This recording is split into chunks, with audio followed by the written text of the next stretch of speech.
Hey, look at your neighbor and ask him, what's your story?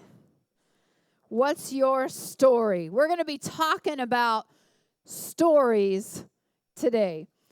This month, we're kicking off a brand new series called Blockbuster Stories. Now, my husband is a filmmaker, okay?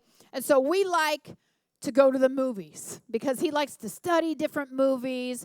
He's kind of like when we're sitting at the movies, the director's cut. He'll say, hey, that they're using this kind of dolly and this kind of lighting. And, I'm always have to be like, shh. Some of us are trying to watch the movie, right?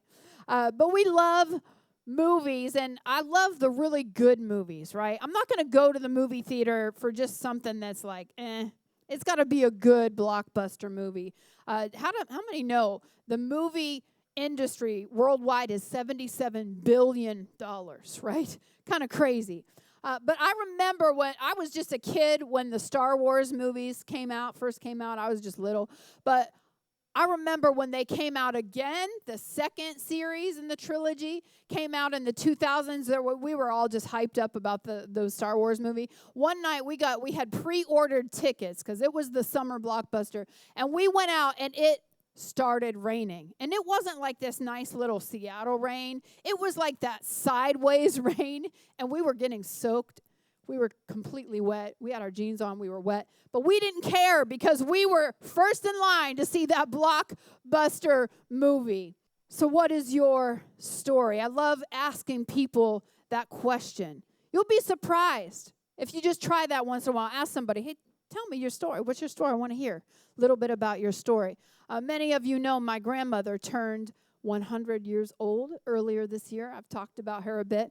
And a few years ago when I was there, I got a camera going and I just started talking to her and asking her to share stories. She had stories that I did not know existed until I stopped. I'm like, Grandma, you never told me these stories. And she's like, well, you never asked, right? So sometimes you got to ask somebody what their story is. Did you know that there is power in your story? Your story is powerful. In fact, your testimony is so powerful, it's included in the word as one of the things that can defeat our enemy. How many know we've got an enemy, right? His name is Satan, right? He's out there. He is not just a myth, not just something that we talk about fairy tales. There is a Satan. His name used to be Lucifer, right? He was an angel. He rebelled against God.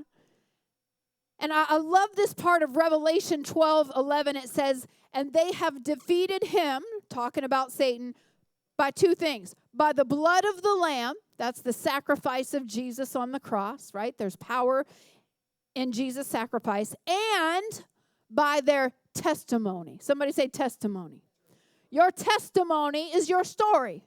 We don't really use that language, right? And, if you're on trial and you give your testimony, right? That's your version of the story, right? Jesus' sacrifice and the transformation it makes in our lives is what brings down the enemy of our souls. And there's this collision that happens in this verse. And it's kind of a collision of two really good things. How many love it when two really good things come together? I was walking out last Thursday. I was here all day, long day. And I'm walking out to my car. And I was approached by a young man, and he was selling candy. And usually I'm like, oh, sorry, I don't have any cash on me. But he was selling peanut butter M&Ms. And can I just tell you, two of my favorite things, peanut butter and chocolate together, is just an incredible thing, right? But this verse talks about a collision of two things. Your story collides with God's story. And God's story is simply the greatest rescue mission the world has ever seen. He sent his son to redeem us, to restore us, to give us hope and a future. And our story is evidence of God's story. It's evidence that God took me from being one way to today I'm a different way. I am not the same person I am today than I was last year at this time. I'm different because I've had a year of a story of God changing me and giving me a new mind and fresh attitudes and breaking off old habits and giving me new habits. And, when two things collide, it's kind of like a match. It kind of sparks something. Anybody ever play with matches? When you're a kid, you're told not to play with matches, right? Okay, my left hand is really weak. Apparently. Hold on. There we go. But when a fire starts, there's a collision of two things, right? There's some fluid in here, and there's a little spark that happens, right, to set it off. And our story is significant. You know, God's story is going strong around the world. You might watch the news, and you're going to hear that there's been a decline in the church in America, and that is true. America and Europe, we're on the decline. But can I tell you, the church globally is growing? Did you all know this? Listen to this. According to Gordon Conwell, Christianity is growing at a faster rate than the world population. Get this. The world population growth is 0.87%, and Christianity is growing at 1.08%, and is anticipated to have more Christians, 3 billion by 2050. They're actually saying there will be more Christians in the country of China than there are in America, because God is growing and building his church around the world. And we continue to hear stories about how God is changing lives here. I love hearing some of your stories. I was talking to someone before service today, and we were talking about when we first met just a year ago, and how her story and her life is completely different today compared to even just 12 months ago. And we're going to talk about a blockbuster story in the Bible. How many know there's some blockbusters in the Bible, right? There's some good, crazy stories. If you think that the Bible is boring, I'm going to guess that you've never read it. Because there are some crazy, wild stories that are blockbuster worthy in the Bible. We're going to talk about a guy today named Elijah. And Elijah was a prophet. He lived in the 9th century BC.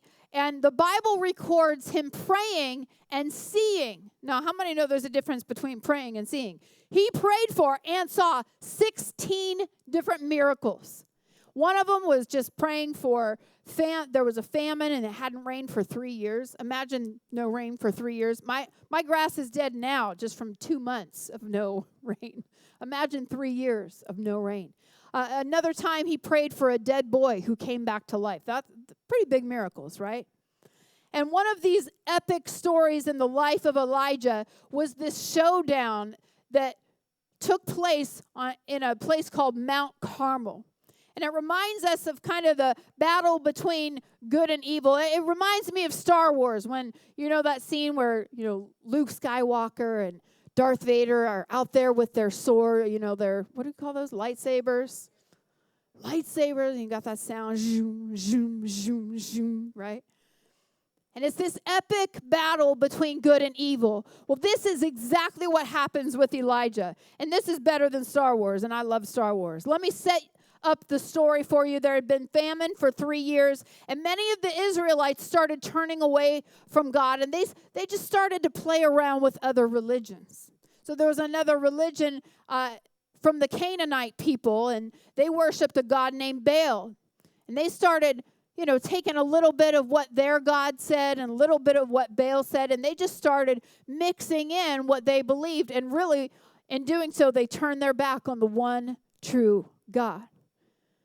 And some of you may be sitting here thinking this morning, well, that doesn't sound too bad. Yeah, I mean, they kind of cheated on God. But you got to understand, Baal worship involved child sacrifice.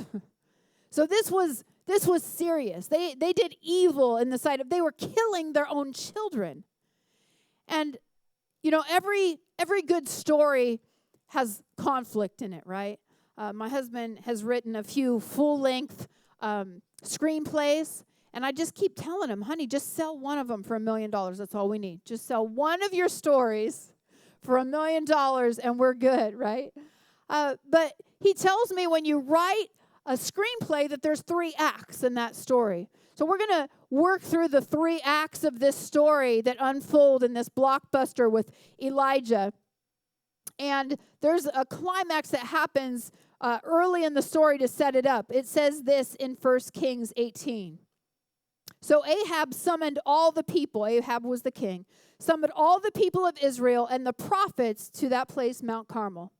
Then Elijah stood in front of them and he said, much longer will you waver, hobbling between two opinions? If the Lord is God, follow him. And if you believe Baal is God, follow him. But the people were completely silent. Elijah is tired of seeing compromise among God's people. If Act 1 had a name in this story, it would be called It's Decision Time. Elijah says, you better all make up your mind who you are going to follow. How many know people can be full of compromise? We can come to church on a Sunday morning and be checking out our horoscope or going to look for crystals on a Monday morning, right? We can say, I want a little bit of Jesus, but I want to see what else is out there too, right? And we can start to mix and mingle a little bit. I know some young single women that are saying, I'm looking for a strong Christian man of God. And they go to these online dating things and they see men out there saying, I'm a strong Christian. I just smoke weed on the weekends. And she's like, look at this. What is this? That's not a man of God. I don't know what he is. He doesn't know what he is, right? It's decision time. Somebody say it's decision time. Where in your life has compromise crept in? You know, compromise is sneaky, right? You don't really notice it sometimes. It's kind of like a snake. When I was a kid, we lived with my great-grandparents. They lived in this old house, like horror movie kind of house, right? And there was a crack in the wall. And one day, I was probably like 7, 8 years old. I looked over in this crack, and I saw this wire, and I went to touch it, and it moved. Y'all, there was a snake in the wall in my house. I went out of that house screaming for my dad.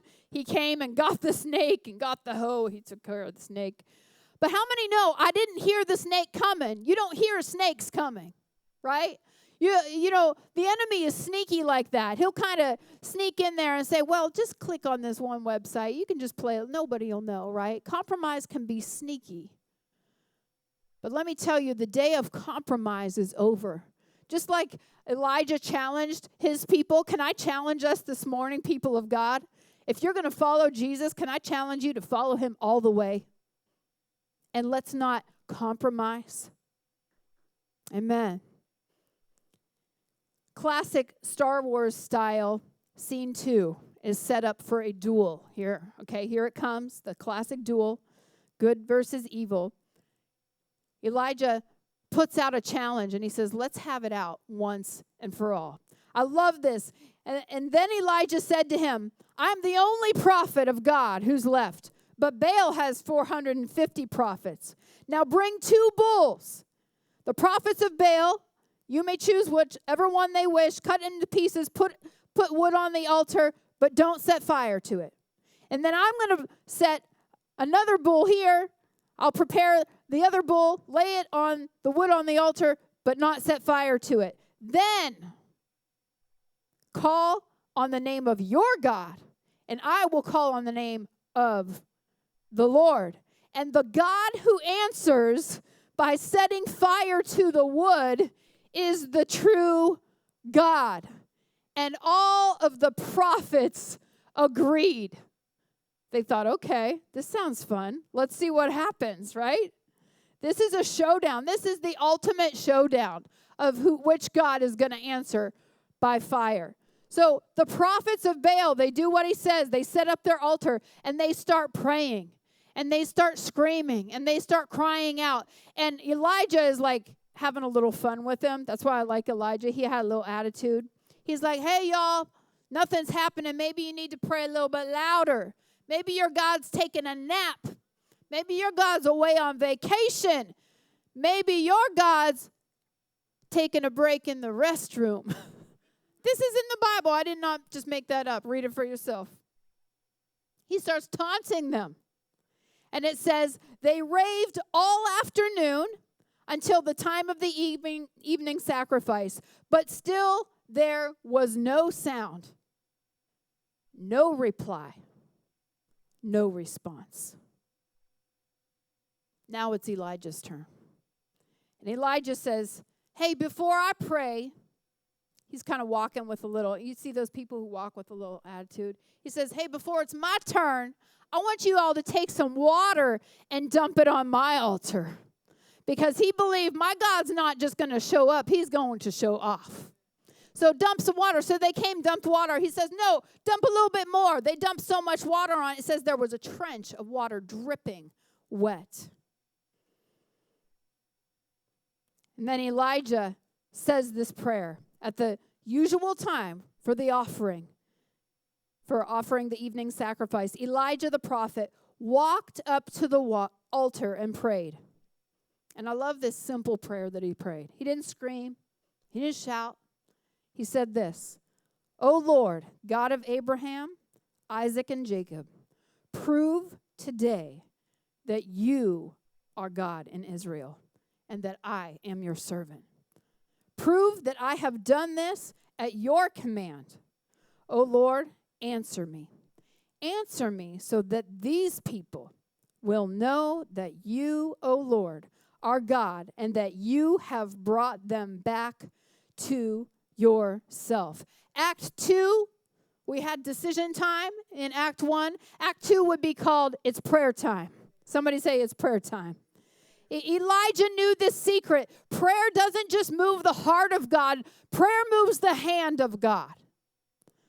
Wednesday night, we had Revive Night. If you were here, I'm sorry, y'all missed it. We're going to do another one next month.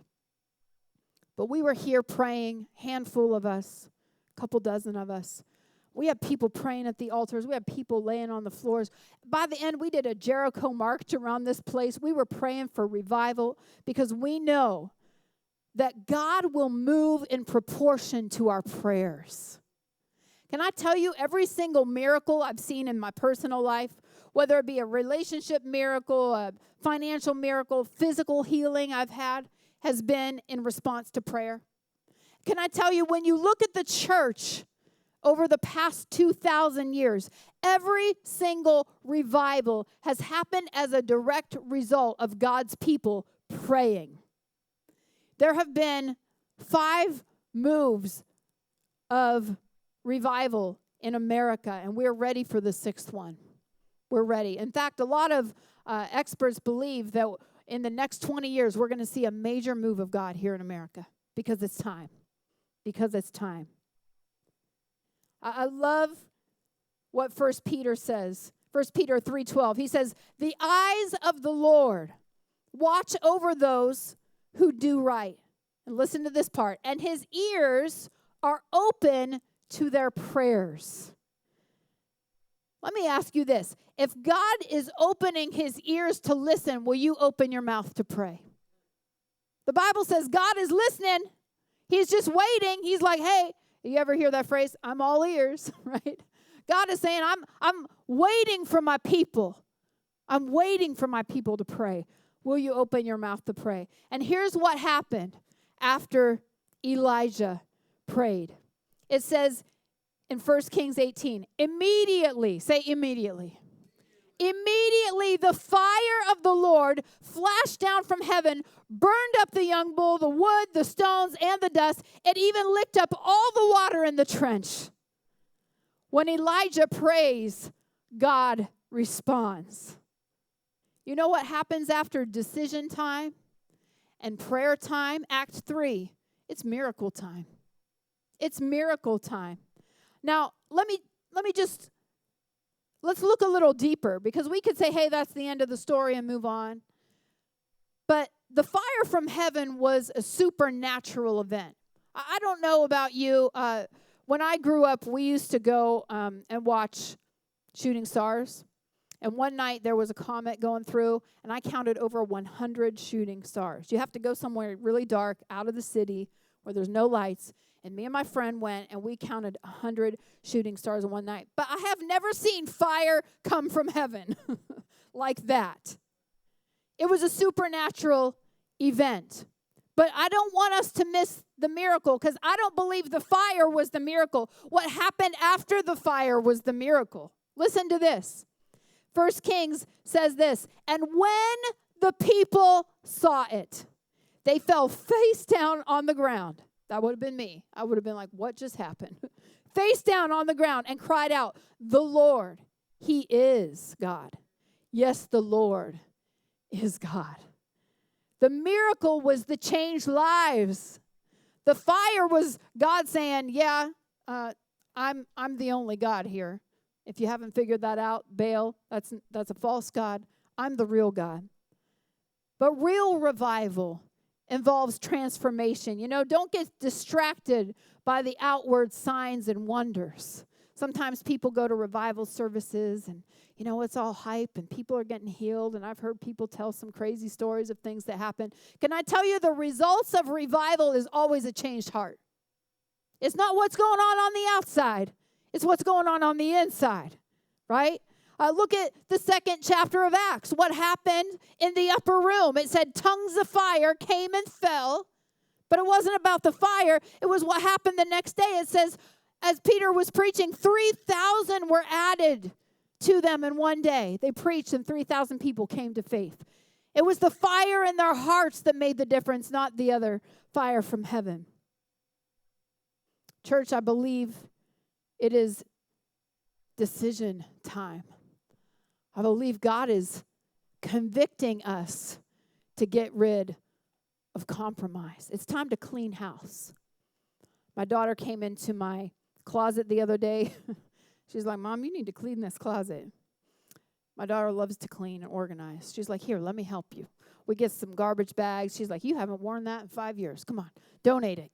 You haven't. Those shoes don't even fit you anymore. What are you doing with those? Get rid of it, right?" Sometimes God is just calling His people to clean house.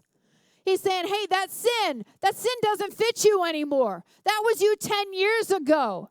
But we're done with that. That language, those words that you're saying, the people you're hanging out with, the negative self-talk. It's like an old record player. That thing's got to go. We don't play vinyl anymore, right? Actually, it's resurging and coming back. But my daughter has a record player. I'm like, you have the most amazing thing that can play all the music in the world, and the record player is cool again. It's so old, it's cool again. But God is saying, it's decision time, church. It's decision time. Some of you want to see breakthrough in your life, but breakthrough is only going to start when you get through Act 1 and you make some bigger decisions in your life. And you say, who am I really following here?